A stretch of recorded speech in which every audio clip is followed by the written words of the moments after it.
Hello friends, my name is Floss. This is the Grape Jelly Library where we love to talk about books. Today we are going to talk about a few books. Some of the books that I have recently read, a book that surprised me, and the book that is in the bag.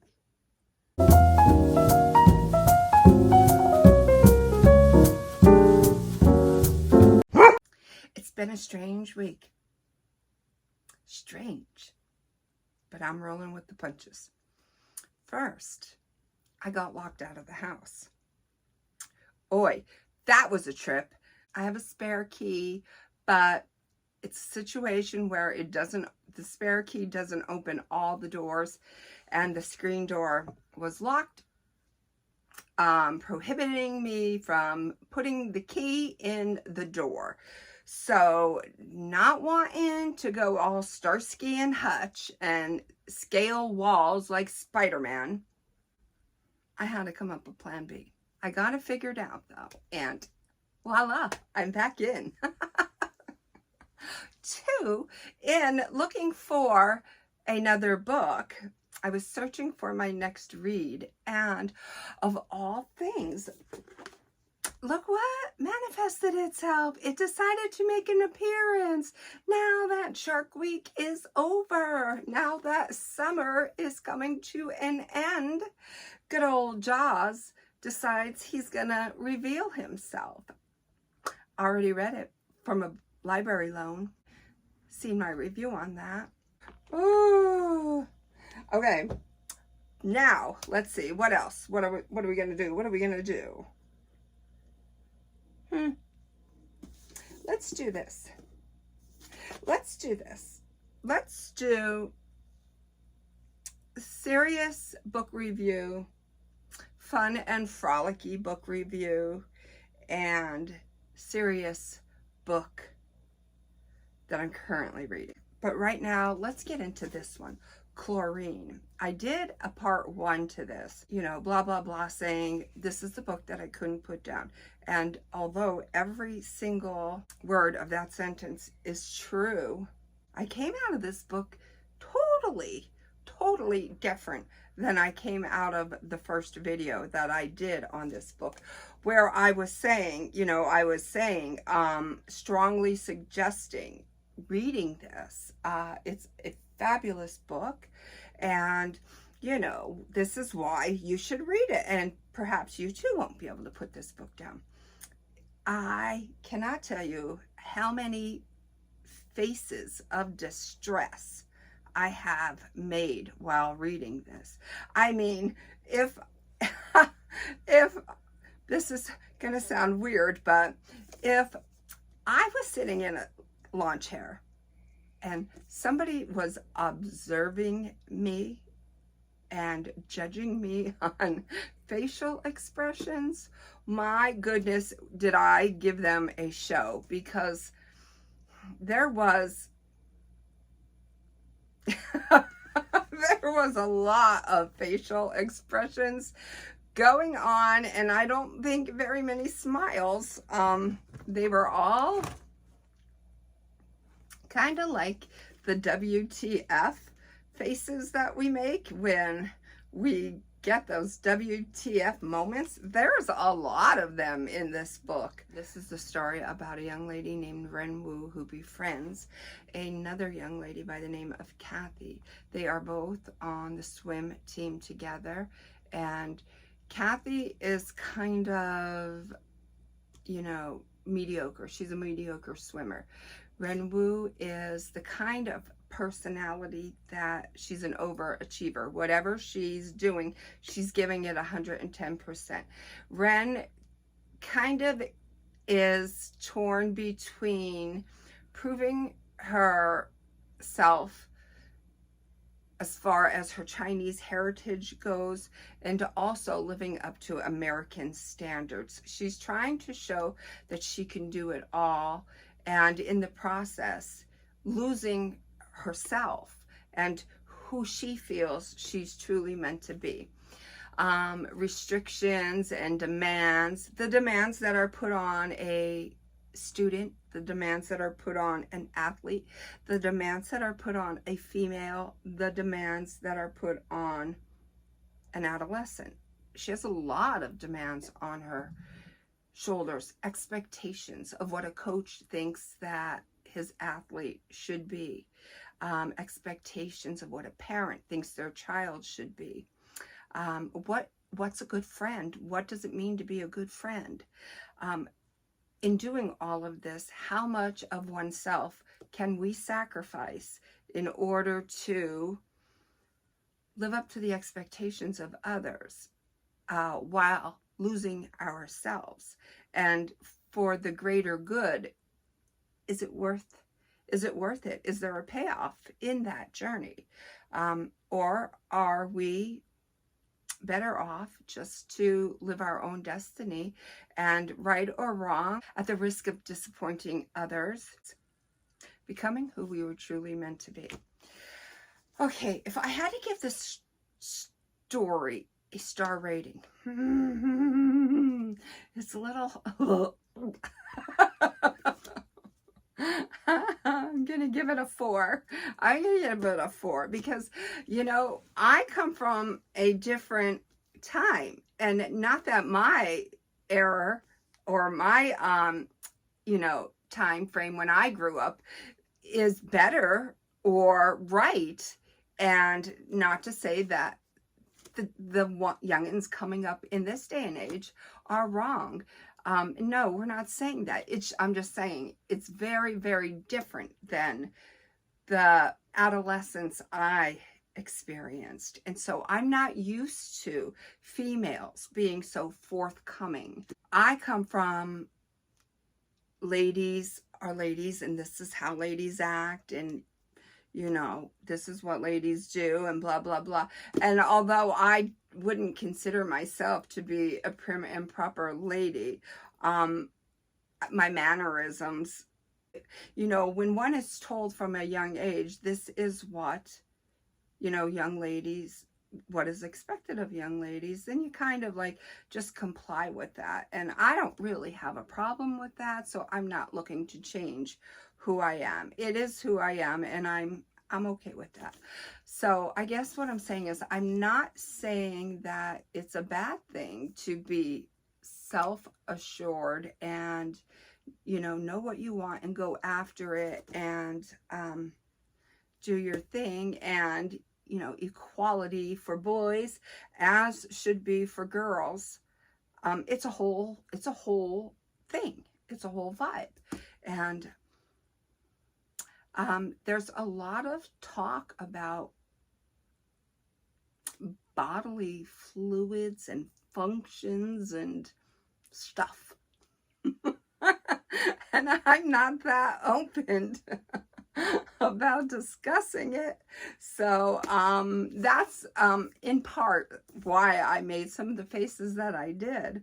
But and I'm not very surgically inclined. I am queasy, and I'm not good with blood and guts and that. So I am going to put this out there. I'm going to classify this as horror. Yeah, I'm going to say this is horror. I'm comfortable with that. I'm giving it a 4 because it is such a unique story. It is a story like nothing I have read before.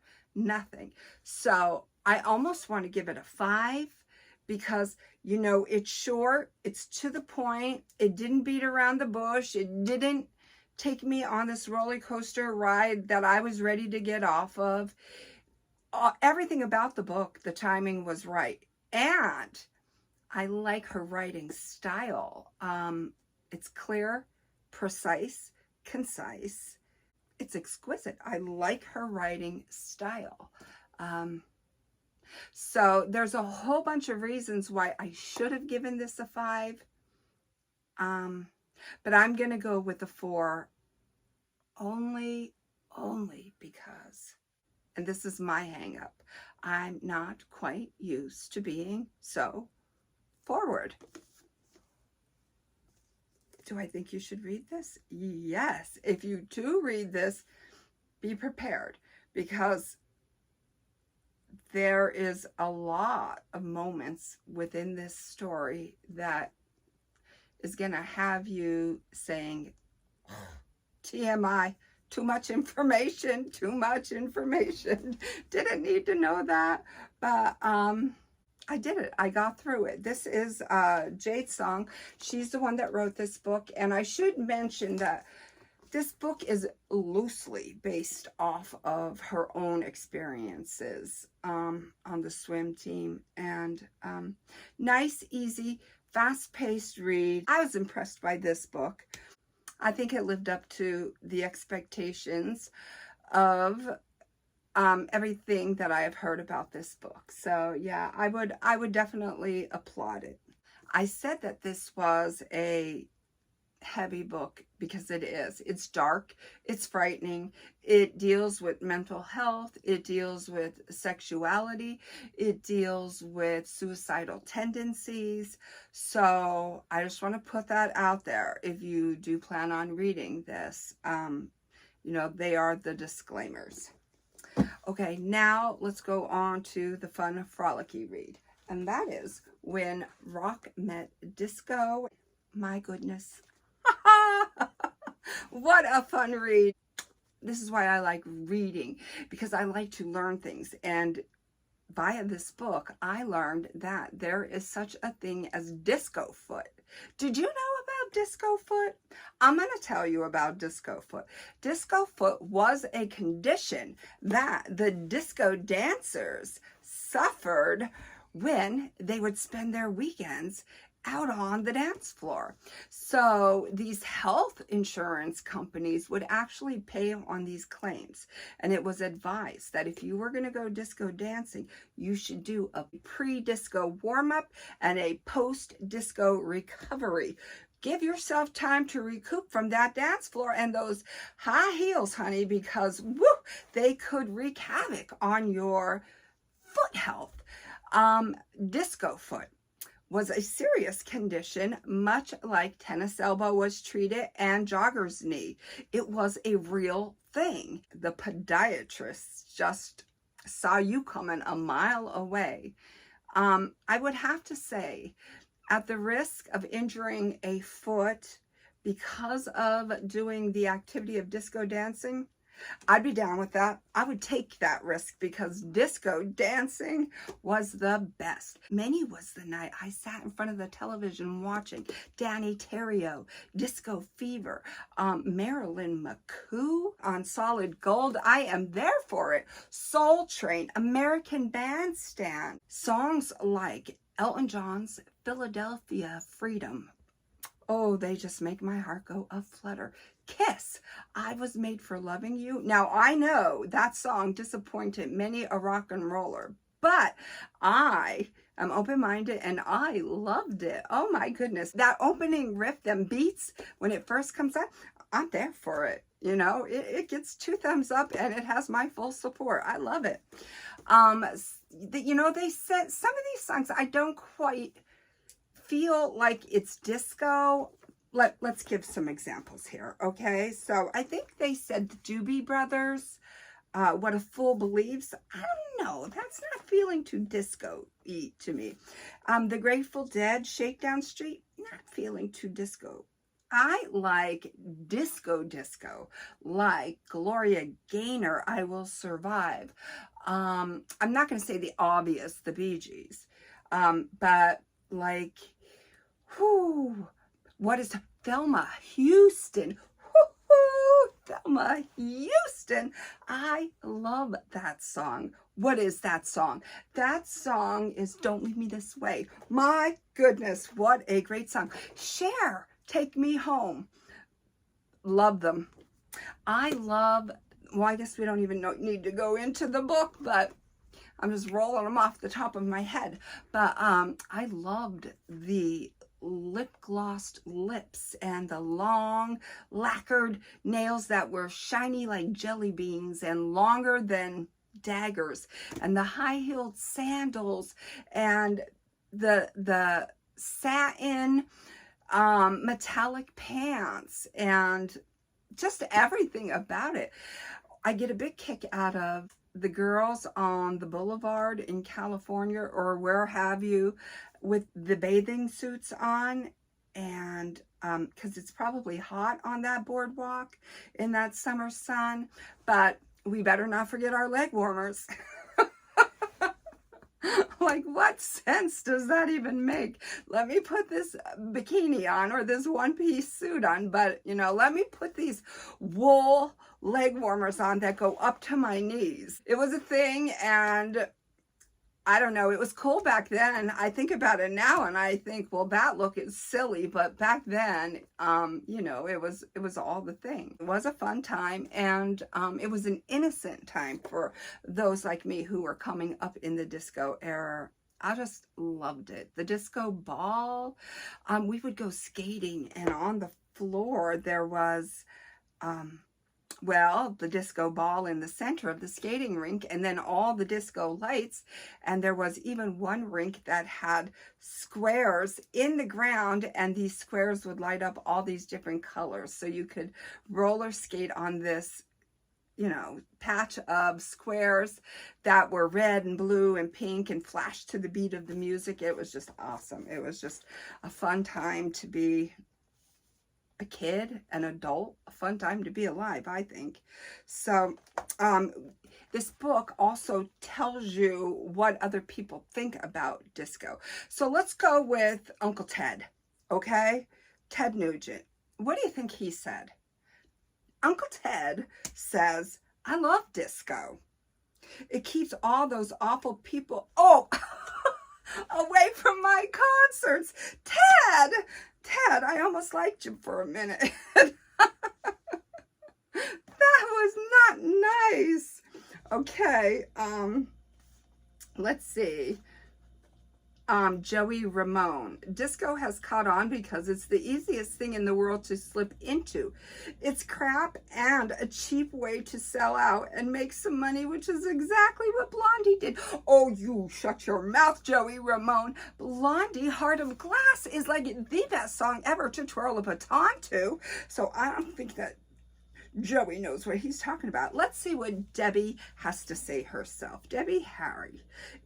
It always pisses me off that people could have the nerve to be so stupid.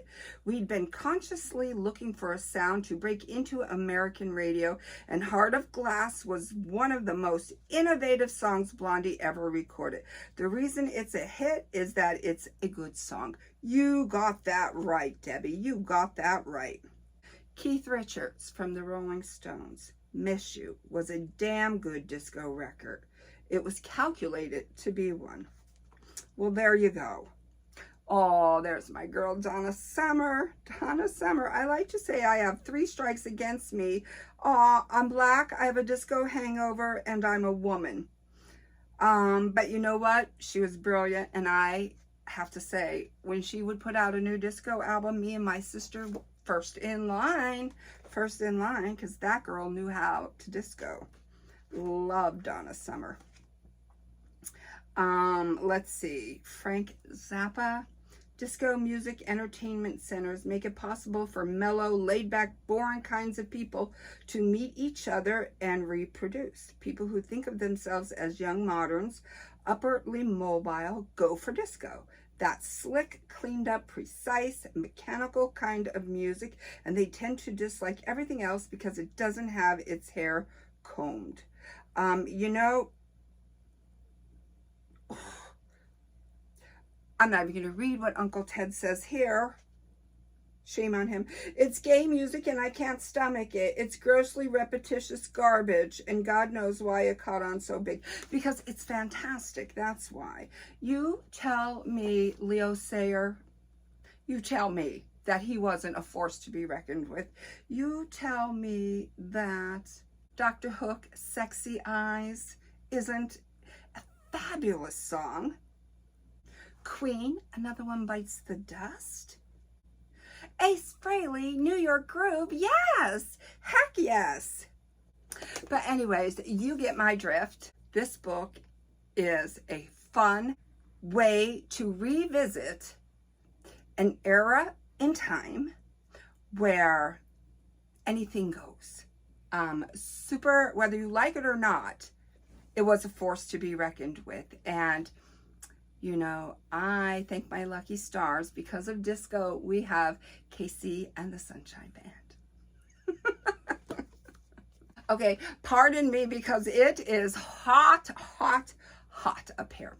Now, to wrap this video up, let's go with the book that's inside the bag. You know, I have many, many books on my TBR.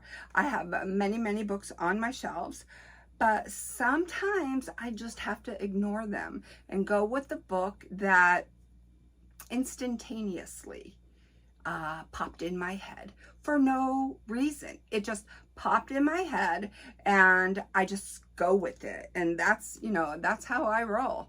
So this is the book that popped in my head yesterday. So I buzzed up to the bookstore really quick, self-assured that they were going to have this book. So, you know, I went into the Barnes & Noble saying to myself, I'm not even going to go to Courtesy. I'm just going to pretend I work here and I'm just going to go find it myself.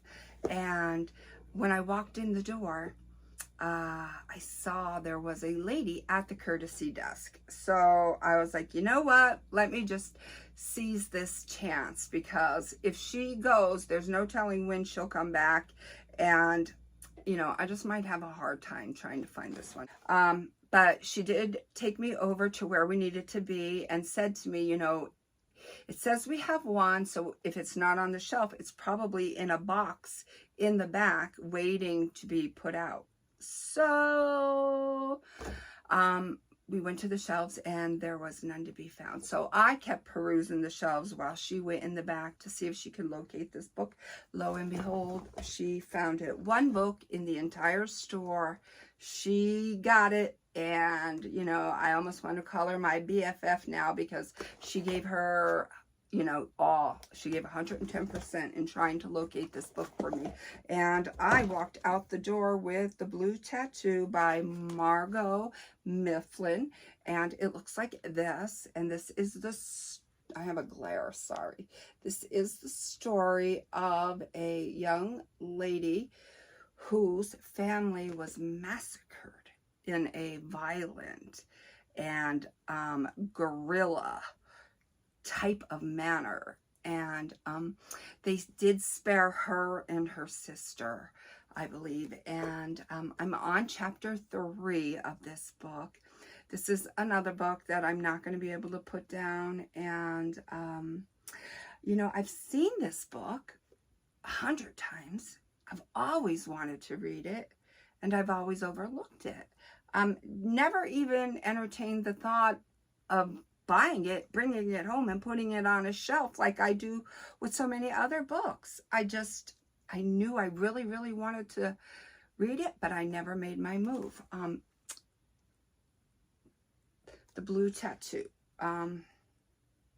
Yeah, that on her chin, that is the tattoo that was given to her by these very aggressive and violent Indians. So I am in the process of learning about this. Oh, I did finish another book, but this video is just going to be way too long. So I will talk about the other book that I read in the next video. How about that? We'll do that. In the very next video, I will tell you about the other book that I read. That was also a heavy hitter. I have to say that, you know, I am experiencing book joy right now. I'm going back to my roots, reading the things that bring me happiness or fulfill me or make my soul flourish, you know, make me happy and proud to be a reader. I'm getting back to my roots. I think I lost my way a little while there and got too heavily into books that just, you know, just don't suit my personality. I mean, I'm fine reading them, but they're not bringing me the book joy that, you know, books like this would, or like books like this would, or books like this would.